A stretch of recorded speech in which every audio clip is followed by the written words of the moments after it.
भाजपा जीत गई, ये तो जनता सोच रही है कि अरे यार वोट हमने भाजपा को दिया नहीं, भाजपा जीत कैसे गई। इसीलिए तो सवाल इस मशीन और इस तंत्र पे खड़ा हो रहा है। लोग वही प्रशासन का सहयोग चाहते हैं कि मशीनों को वो बदल सकें। वो यही चाहते हैं कि मशीनों को बदल देंगे, कुछ सीटों पे भी अगर बदल दिया तो सरकार बदल जाएगी। जहाँ नहीं बदल पाए वहाँ हार गई भाजपा, और जहाँ बदल लिए वहाँ जीत गई भाजपा। वही किसान मांग रहा था। तो चुनाव हार जीत अपनी जगह है, मशीनों को अगर मैनिपुलेट नहीं किया गया होता तो भाजपा चुनाव ये हार गई होती। और 7 सीटें बीजेपी की हार जाए बीजेपी, और वो 7 सीट कांग्रेस जीत गई होती तो कहाँ स्थिति होती है। महाराष्ट्र झारखंड का आगामी चुनाव है, मतपत्र से चुनाव करा लें। बहुत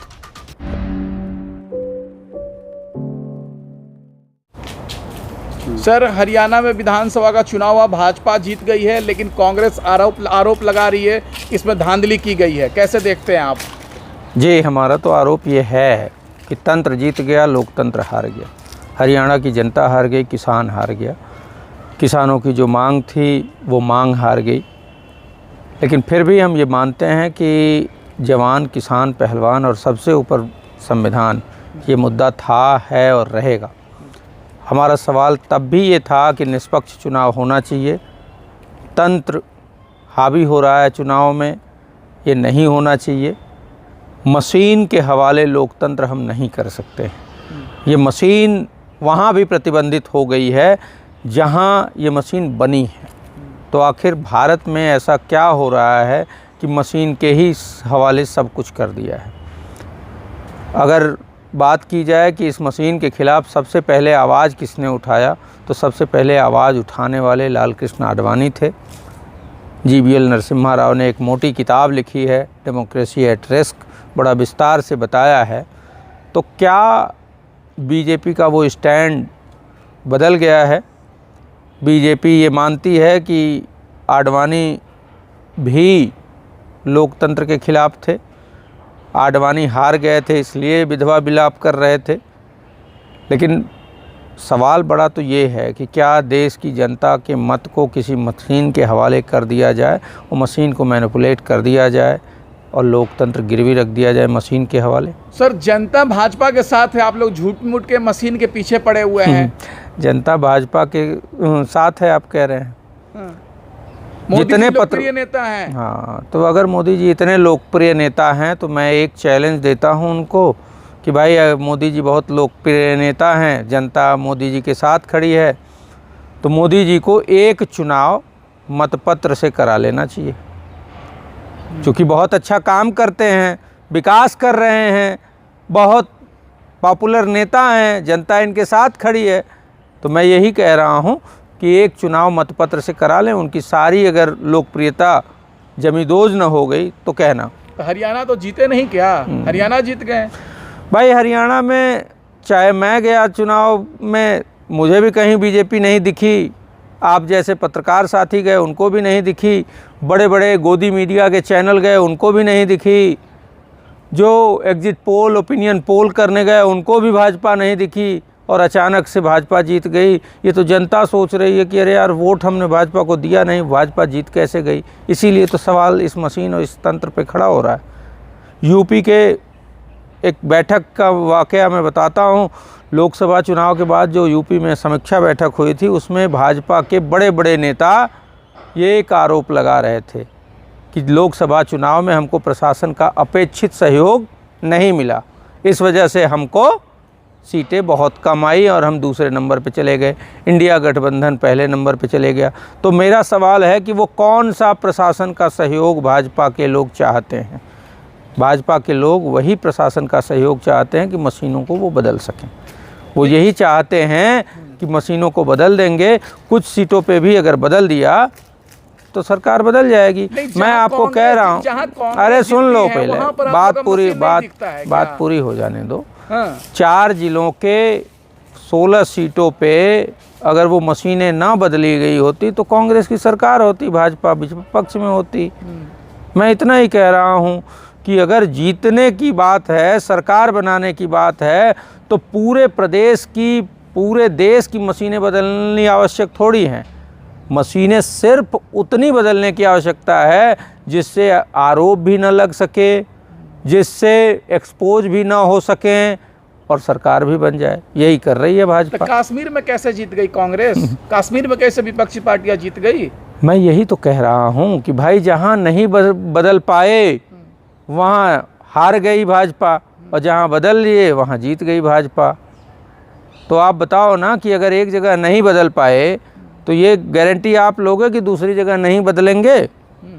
ये कोई नियम तो है नहीं कि अगर एक भाजपा के साथ है, आप लोग झूठा आरोप लगाते हैं। तो आप गए थे हरियाणा चुनाव में कि नहीं? आपको जनता का रुख तो चुनाव से पहले भी पता था। आपने क्यों नहीं आके अपने चैनल पे ये बात कही कि नहीं जी हरियाणा में भाजपा तीसरी बार बना रही है? आप अपने वीडियो उठा के देख लो। आपने कहा भाजपा का सुपड़ा साफ है, आपने कहा कि नहीं बीजेपी को लोग गांव में नहीं जाने दे रहे हैं, बीजेपी के नेताओं को, लेकिन अब यहाँ अब कह रहे हैं भाजपा के साथ है जनता। अरे जनता तो एमएसपी की गारंटी मांग रही थी, वही किसान मांग रहा था। तो चुनाव हार जीत अपनी जगह है, मशीनों को अगर मैनिपुलेट नहीं किया गया होता तो भाजपा चुनाव ये हार गई होती। और मैं कह रहा हूँ 4 जिलों के 16 सीटों की बात, अगर 4 जिलों के 16 सीटों को फिर से चुनाव करा दिए जाए तो भाजपा कहाँ टिकेगी? सवाल ये है कि अगर 7 सीटें बीजेपी की हार जाए बीजेपी और वो 7 सीट कांग्रेस जीत गई होती तो कहाँ स्थिति होती? कौन बनाता सरकार? तो कोई ज़रूरी है कि पूरे 90 की 90 सीटों को सेटिंग किया जाए? कुछ चंद सीटों पे 15 सीटें 16 सीटें अगर मैनेज कर दी, सरकार बदल गई।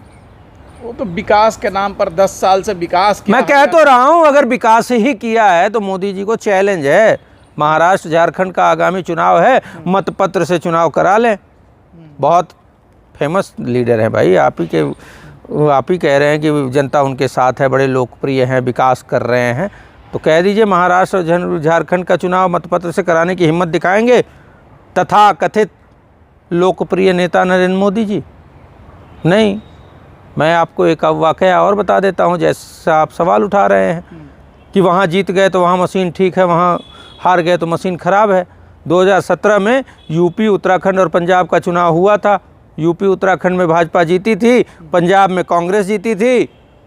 उसके बाद जब सवाल राज्यसभा में उठा तो तत्कालीन एलओपी अरुण जेटली जी ने ये बात कही कि भाई ऐसा है कि अगर पंजाब में आप जीत गए तो वहाँ मशीन ठीक थी और यूपी उत्तराखंड हम जीत गए तो वहाँ मशीन ख़राब है। उस समय के जो कांग्रेस के लीडर ऑफ अपोजिशन थे उन्होंने कहा था कि हम चैलेंज करते हैं और अगर आप कहते हैं तो हम पंजाब सरकार वापस ले लेते हैं, पंजाब की सरकार हम विड्रॉ कर लेते हैं, उत्तराखंड यूपी की आप विड्रॉ करके करा दो बैलेट पेपर से चुनाव। भाग खड़ी हुई सरकार। सवाल ये है, जवाबदेही से भाग रही सरकार, जवाबदेही से भाग रहा चुनाव आयोग। मैं तो ये मांग करता हूँ कि आज अगर एक टीएन शेषन जैसा मुख्य चुनाव आयुक्त आ जाए तो देश का लोकतंत्र बच जाएगा। नहीं, लोकतंत्र ही खतरे में है, क्योंकि मशीन के भरोसे हम अपने लोकतंत्र को नहीं छोड़ सकते। तो आपको लग रहा है कि धांधली हुई है? बिल्कुल धांधली हुई है, पूरी तरीके से हुई है। जनता इस बात को लेके अवाक है, जनता आश्चर्यचकित है। ये जो हरियाणा के परिणाम हैं वो बिल्कुल ही अस्वीकार्य हैं। जनता इस बात को पचा नहीं पा रही है कि किस प्रकार उसने वोट तो दिया कांग्रेस को लेकिन जीत गई भाजपा। सवाल ये भी खड़ा हुआ कि जो मशीनें 99% जो मशीनें चार्ज थीं उसी में सिर्फ भाजपा जीती है, और जहां 50% चार्ज मशीनें हैं वहां कांग्रेस जीती है। सवाल एक बात और है कि जो लोग पोस्टल बैलेट से वोट करने किए तो वो उन्हीं परिवारों से निकले हुए लोग थे। पोस्टल बैलेट से वो सरकार बदलना चाहते थे, पूरे हरियाणा का यही मूड था। जब पोस्टल बैलेट से वोट गिने जा रहे थे तो कांग्रेस आगे थी, 74-76 सीटों पर आगे थी, और जब वोट मशीनों के गिने गए कैसे उल्टा हो गया परिणाम। तो इन बातों को आपको सोचना पड़ेगा।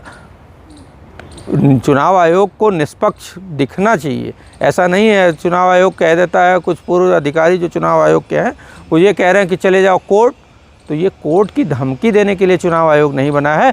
चुनाव आयोग का काम है कि वो अपनी निष्पक्षता साबित करे और विपक्ष के लोगों की का जो शिकायत है उसका निस्तारण करे और समाधान दे। धन्यवाद। खबरों में बने रहने के लिए फोरम 4 को सब्सक्राइब करें और नोटिफिकेशन पाने के लिए बेल आइकन दबाएं।